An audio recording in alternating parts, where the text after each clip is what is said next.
warahmatullahi wabarakatuh. Kita dari Perkumpulan 1 akan membawakan isu yang berkenaan di Malaysia, yakni isu banjir di Malaysia. Banjir adalah bencana yang sering kita jumpai tak hanya di Malaysia, tetapi juga di dunia ini.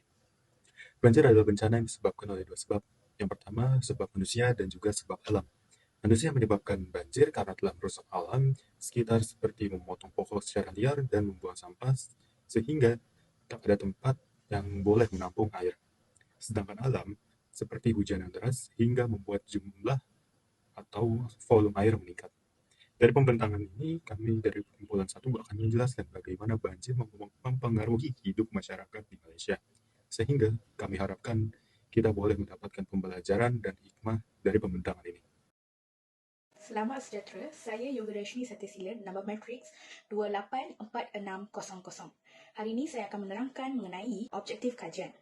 Yang pertama, mengenal pasti punca yang menyebabkan isu banjir di Malaysia. Contohnya, curah hujan yang tinggi, pembangunan tanpa sempadan, pembangunan sampah yang tidak betul, perubahan iklim dan juga kerosakan hutan.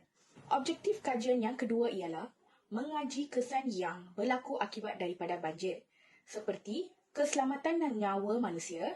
Yang kedua, kerosakan harta benda. Yang ketiga, kesihatan dan persekitaran. Objektif kajian yang terakhir ialah mengenal pasti cara mengatasi isu banjir menurut falsafah pendidikan kebangsaan dan rukun negara. Contohnya, mengedarkan kesedaran masyarakat melalui pendidikan. Yang kedua, mempertingkatkan kesedaran dan kerjasama antara satu sama lain. Yang ketiga, membina infrastruktur yang sesuai. Dan yang terakhir ialah menjalankan program penyelidikan dan inovasi. Assalamualaikum warahmatullahi wabarakatuh. Nama saya Nurul Najihah binti Zahar dan matrik 284811. Saya akan menerangkan berkaitan dengan metodologi, iaitu yang pertama, reka bentuk kajian yang terdapat dua bahagian, iaitu kuantitatif dan kualitatif. Kuantitatif ialah nombor dan graf yang digunakan untuk menguji atau mengesahkan teori dan andaian. Manakala kualitatif pula bermaksud sebagai penelitian yang membolehkan anda mengumpul pandangan mendalam tentang topik yang tidak difahami dengan baik. Jadi kami kumpulan telah memilih kualitatif sebagai reka bentuk kajian. Yang seterusnya, metod pengumpulan data yang terbahagi kepada tiga, survey dan membual pemerhatian. Survey diberi maksud satu set soalan yang bertujuan mengumpul maklumat daripada responden melalui tinjauan ataupun kajian statistik. Dan membual pula diberi maksud perbualan berstruktur di mana seseorang peserta bertanya soalan, yang lain pula memberi jawapan kepada responden. Pemerhatian pula pendekatan pengumpulan data yang sistematik. Penyelidik menggunakan semua diri mereka untuk memeriksa orang dalam persekitaran semula jadi atau situasi semula jadi. Jadi, metod pengumpulan data yang dipilih ialah survey, iaitu satu set soal selidik telah disediakan daripada ahli kumpulan kami. Yang terakhir berkaitan metodologi ialah metod analisis data, iaitu analisis deskriptif. Analisis deskriptif ini merupakan satu metod analisis statistik yang bertujuan untuk memberikan deskripsi atau gambaran mengenai subjek penelitian berdasarkan data variabel yang diperolehi daripada kelompok subjek tertentu, iaitu daripada satu set soalan yang telah disediakan kepada responden. Nama saya Andrew Lau Chun Hian dengan nombor matrik 284856. Seterusnya saya akan membentangkan punca menyebabkan isu banjir. Punca pertama adalah hujan lebat. Pada musim tengkujuh, hujan akan menjadi lebih lebat dan bertahan lama, menyebabkan banjir berlaku di beberapa kawasan. Hujan lebat boleh menyebabkan sungai melimpah, membanjiri komuniti berhampiran dan menyebabkan kerosakan harta benda dan infrastruktur. Punca yang kedua adalah penebangan hutan. Penebangan hutan yang tidak terkawal mengurangkan penutupan hutan, memusnahkan habitat semula jadi dan menyebabkan hakisan tanah. Dengan ini meningkatkan risiko banjir. Pembukaan kalis air dalam proses pembangunan bandar, mahana air daripada meresap ke dalam tanah, seterusnya menyebabkan peningkatan laruan permukaan tanah dan risiko banjir yang lebih tinggi. Seterusnya, punca yang ketiga adalah pembandaran. Pembandaran yang besar telah menyebabkan gangguan dalam aliran air semula jadi dan meningkatkan risiko banjir. Apabila kawasan bandar dibangunkan, permukaan semula jadi seperti tanah dan tumbuh-tumbuhan digantikan dengan permukaan kalis air telah menghalang pengaliran air ke dalam tanah. Ini membawa kepada peningkatan air laluan permukaan dan peningkatan risiko banjir. Punca seterusnya ialah infrastruktur pemberitan yang lemah. Kekurangan saluran yang betul boleh memburukkan lagi kesan hujan lebat dan meningkatkan risiko banjir. Tanpa sistem pemberitan yang lengkap, air hujan terkumpul di permukaan jalan atau tanah dan menyebabkan banjir. Ini mengakibatkan kerosakan infrastruktur, kehilangan harta benda dan juga kehilangan nyawa. Punca yang terakhir adalah perubahan iklim. Perubahan iklim membawa kepada kejadian cuaca yang lebih kerap dan sengit, termasuklah hujan lebat dan ribut, yang boleh menyebabkan banjir, yang juga meningkat kadar sejahteraan, membawa kepada keadaan yang lebih kering di sesetengah kawasan, manakala di kawasan lain, ia boleh membawa kepada kejadian kebasan yang lebih melampau dan banjir. Nama saya Nur Syazwani binti Zulkifli, nombor matriks 285046. Jadi saya akan menerangkan tentang kesan berlakunya isu banjir di Malaysia. Kesan yang pertama ialah kehilangan nyawa, iaitu kehilangan nyawa merupakan kesan banjir yang berlaku di sesuatu tempat. Hal ini kerana semasa banjir, keadaan akan menjadi tidak terkawal seperti ingin menyelamatkan diri, barangan peribadi dan juga anggota keluarga yang lain. Jadi keadaan ini akan menyebabkan sesebuah keluarga itu mudah kehilangan nyawa mereka, terutamanya jika mereka mempunyai anak-anak kecil. Justru itu, jumlah angka kematian akan meningkat mendadak, terutamanya sewaktu kejadian banjir. Kesan yang seterusnya ialah masalah kesihatan. Semasa musim banjir, berlakunya masalah kesihatan yang sangat teruk. Hal ini kerana kejadian penyakit berjangkit akan mudah menjangkiti manusia. Sebagai contoh, penyakit kulit. Kerana sewaktu banjir, kemungkinan arus air yang dibawa itu daripada longkang-longkang ataupun daripada tandas. Selain itu, penyakit bawaan air ataupun makanan juga mudah menjangkiti manusia. Sebagai contoh, mangsa-mangsa banjir yang termakan sayur-sayuran ataupun buah-buahan yang tidak dibasuh terlebih dahulu akan menyebabkan mereka mengalami keracunan makanan. Terakhir sekali ialah kemusnahan harta benda. Banjir besar yang berlaku ini boleh menyebabkan menenggelamkan kediaman mereka. Selain itu, banjir juga akan menyebabkan kerosakan harta benda seperti televisyen, sofa, kereta serta barang-barang elektrik yang lain. Tambahan lagi, sijil-sijil penting juga turut akan dihanyutkan oleh arus banjir. Hal ini menyebabkan mangsa-mangsa banjir ini terpaksa menanggung kerugian yang sangat besar apabila barangan peribadi dan juga barang elektrik mereka rosak ketika banjir besar berlaku. Assalamualaikum warahmatullahi wabarakatuh. Saya Sarah Waida binti Syaril, nombor matrik 284497 akan membincangkan mengenai langkah-langkah untuk menangani masalah isu banjir yang berlaku di Malaysia. Yang pertama adalah dengan penanaman pokok-pokok, iaitu dari segi jasmani. Penanaman pokok di sekitar kawasan boleh menambahkan kadar penyerapan dan penyimpanan air bawah tanah. Tumbuh-tumbuhan merupakan faktor penting dalam mengurangkan kejadian hakisan tanah. Tambahan pula, penanaman pokok-pokok harus dilakukan bagi mengimbangi semula keadaan alam semula jadi yang tidak seimbang. Oleh itu, setiap kawasan yang sering terlibat dengan kejadian banjir digalakkan untuk mengusahakan program penanaman pokok. Okey, seterusnya yang kedua ialah memberikan bantuan dan sokongan positif kepada mangsa yang mengalami tekanan emosi, iaitu dari segi emosi. Antara sebab berlakunya impak tekanan emosi terhadap bangsa banjir adalah bekalan makanan serta kelengkapan tidak mencukupi, konflik sesama mangsa banjir, pusat pemindahan yang sesak serta kemusnahan harta benda. Aktiviti ekonomi juga tidak dapat dijalankan seperti biasa menyebabkan punca pendapatan terputus. Ini akan menyumbang kepada masalah psikologi termasuk stres, kebimbangan yang berterusan, gangguan emosi dan kognitif di mana berlakunya perasaan sedih, sukar tidur, menyalahkan diri sendiri dan serta berputus asa. Oleh itu, pasukan kesihatan mental dan kita hendaklah memberi respon psikososial sekiranya perlu. Antara perkhidmatan psikososial yang diberikan adalah psychological first aid, counselling, melaksanakan teknik relaksasi serta saringan kesihatan mental bagi mengenal pasti tahap emosi serta kemurungan di kalangan mangsa yang terlibat. Hai, nama saya Yozwan dan nombor matrik saya ialah 284825. Saya akan teruskan dengan langkah yang ketiga iaitu memberi kesedaran dari aspek rohani. Impak daripada bencana banjir ini amat besar kepada mangsa yang mengalaminya kerana ia bukan sahaja melibatkan kerosakan harta benda, malah melibatkan kehilangan nyawa. Jadi mangsa juga akan menghadapi faktor-faktor interpersonal iaitu masalah sokongan sosial, masalah keluarga dan masalah sumber kewangan. Oleh itu, pengukuhan rohani atau spiritual dapat membantu individu mendapatkan kekuatan mental serta daya tahan. Pengukuhan rohani juga mampu membantu individu dalam membina kekuatan diri dalam menghadapi bencana banjir. Langkah yang terakhir ialah dari segi intelek. iaitu pihak kerajaan membantu atasi masalah banjir. Tindakan penguatkuasaan undang-undang adalah salah satu cara yang paling berkesan untuk memberi pengajaran kepada rakyat supaya mereka tidak melakukan pencemaran dan pencerobohan. Jadi, pihak kerajaan juga diharapkan dapat mengukuhkan lagi tindakan penguatkuasaan undang-undang khususnya kepada pihak-pihak yang terlibat dalam kegiatan pencemaran sungai yang menjadi punca utama kepada berlakunya bencana banjir. Selamat sejahtera, nama saya TG An dan nombor metrik saya ialah 284967.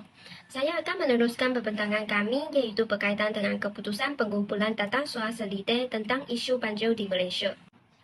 Berikutnya merupakan demografi responden yang kami dapati di bahagian A di Google Form, iaitu untuk tujuan pengumpulan data yang melibatkan 50 orang responden di Universiti Utara Malaysia. Demografi responden ini melibatkan 6 aspek iaitu janjina, semester, umur, bangsa, agama dan akhirnya ialah pernahkah anda menghadapi banjir. Pertama ialah jantina, sebanyak 75% untuk perempuan dan 25% untuk lelaki yang menjawab soal seliter ini. Kedua ialah semester. Semester yang mempunyai peratusan yang paling tinggi ialah semester 4 iaitu 75%. Manakala semester 2, 3 dan 6 mempunyai 5.8%. Dan semester 5 dan 7 mempunyai peratusan yang paling sedikit iaitu 3.8%. Ketiga ialah umur.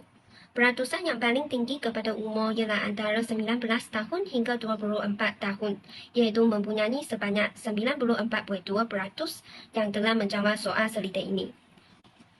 Manakala antara 25 tahun hingga 29 tahun mempunyai sebanyak 3.8% dan 18 tahun ke bawah mempunyai peratusan yang paling sedikit iaitu sebanyak 1.9% sahaja.